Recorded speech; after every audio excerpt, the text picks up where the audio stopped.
Pag-aresto ni Pangulong Rodrigo Duterte, hindi po nila masagot. Pakinggan po natin.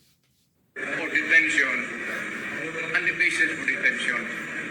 So, what is the law and what is the crime that I committed? To me now, the legal basis for my being here, as apparently I was brought here not of my own volition. It's somebody else's. Kung hindi ibang tao, ikaw siguro, because this is your structure. So you have to answer now for the deprivation of liberty. There's naman doon blooper, puro pagdating sa trial niyan, tatawagin kita sa witness stand. Yari. Sabihin ko, you're the person who arrested me. May I know the reason why? Have you read the documents? Or at least have you read the case at that time when you made the arrest? So that you would be guided to what you should know. Yan na yan. Kung kaibigan tayo, galing ako gobyerno.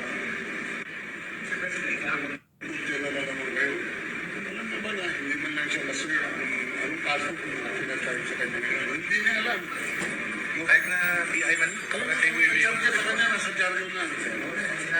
And then, hindi pa kailangan na ganito ginagawa natin. Sumusunod tayo sa isang entity na hindi na tayo membro. Nag-withdraw na tayo. And then, sir, you are the prosecutor general. You know how to exercise due process. Before you can even file charges, you have to file a complaint. We have to file a counter affidavit. Without doing those procedural process, here we are, being issued the warrant of arrest, questionable warrant of arrest. The warrant of arrest issued by the ICC for crimes against humanity. Sir, you have the right to remain silent. You have the right for counsel of your choice. Anything you say may be used for and against you in a court of law. And I would ask you, sir, if you understand these rights. Of course, coming from you, it's very clear. Now that you are asking, sir, for the basis of the warrant, the ICC issued a warrant pursuant to Article 25.3a of the statute for crimes against humanity and pursuant to Article 7.1a of the same statute for murder committed in the Republic of the Philippines during the Red Band period as set forth in this warrant of arrest. Must be murder. Hindi lang ito. So, Grabe. Grabe mga kababayan. Si Turi na naman yung nandyan ngayon. Siya na naman yung bida. Yung kay Kibuloy, si Turi din po yung bida doon ngayon. Kay paghuli kay Pangulong Rodrigo Duterte. Si Turi na naman po yung bida. Siya naman po yung namumuno mga kababayan. Grabe si Turi. Kakawawa po si Pangulong Rodrigo Duterte. O di ba, hindi nila masagot-sagot si Pangulong Rodrigo Duterte doon sa mga sinasabi niya, di ba? Wala nang jurisdiction yung ICC, bakit sila nakipag-cooperate? O di ba? Kaya malalaman po natin yan sa mga susunod na araw o kaya mamayang gabi, mamayang hapon, mga kababayan, kung ano po ang talagang mangyayari dyan. Dahil ayan na, kinuha na nila si Pangulong Rodrigo Duterte, hinuli na po nila eh. Nasa Villamor Airbase po si Pangulong Rodrigo Duterte, doon po nila dinala. Doon po. Kaya marami pong pulis doon na nakabantay po sa gate. Ang daming pulis po, napakarami. Yung mga kababayan natin, mga Pilipino ngayon na sumusuporta kay Pangulong Rodrigo Duterte, grabe po ang lungkot ngayon. Malungkot po ngayon ang mga nagmamahal kay Pangulong Rodrigo Duterte. Lalo na po sa mga OFW sa ibang bansa, doon sa Hong Kong, kung saan galing si Pangulong Rodrigo Duterte.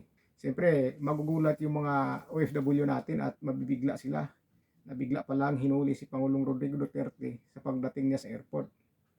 Sabi, nakakalungkot po, mga kababayan, nakakalungkot po. Ayan, sinabi na nga ni Pangulong Rodrigo Duterte, bakit ganyan, di ba? Wala po silang sagot doon. Kundi yun lang binasa ni yung binasa ni General Torre. Grabe, nakakaawa po si Pangulong Rodrigo Duterte. Yan, sinick up naman po nila kung mabuti yung kalagayan na medyo ayos naman daw. abang-abang na lang po tayo. Abang-abang na lang po tayo sa mga pangyayari o mangyayari pa.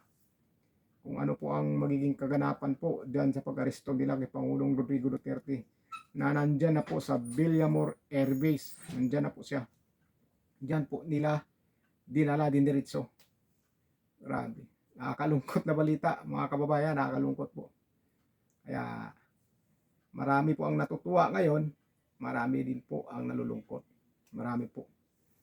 Marami po. Sila ni Trillanes, si Trillanes, tuwang-tuwa po si Trillanes ngayon. May mga picture po si Trillanes na pinapakita niya yung arrest warrant daw, dalawa sila. Pinapakita ni Trillanes. Sila ni Castro ngayon, nagsiselebrate na yon. Si De Lima, sila ni Hontiveros. Yan, grabing tuwa nila ngayon. Dahil talagang nagtagumpay sila sa mga plano nila. Pero hindi pa natin alam dahil dilitisin pa yan eh. Dilitisin pa yan mga kababayan. Dilitisin pa yan. May investigation pa yan. Hindi pwedeng diretso na lang sa kulungan yan na hindi man lang makapagprotekta si Pangulong Rodrigo Duterte sa sarili niya.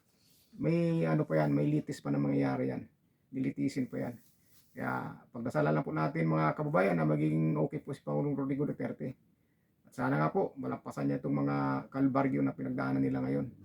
Saka sana si VP Sara Duterte at huwag sana mangyari sa ganyan na nangyari kay Pangulong Rodrigo Duterte. Dahil alam na po natin ngayon, ang panahon ngayon, di ba? Mga Duterte po ang iniipit yun o talagang dinidikdik. Ayan na nga po ang resulta. Hinuli na nga po si Pangulong Rodrigo Duterte. Kaya mga babayan, makantabay lang po tayo sa mga susunod po ng mga latest na balita sa pangyayari sa araw na ito na nakakagulat po, nakakagulat at nakakabigla ang mga pangyayaring ito sa araw na ito. So mga kababayan, ingat po kayo. God bless po sa inyong lahat.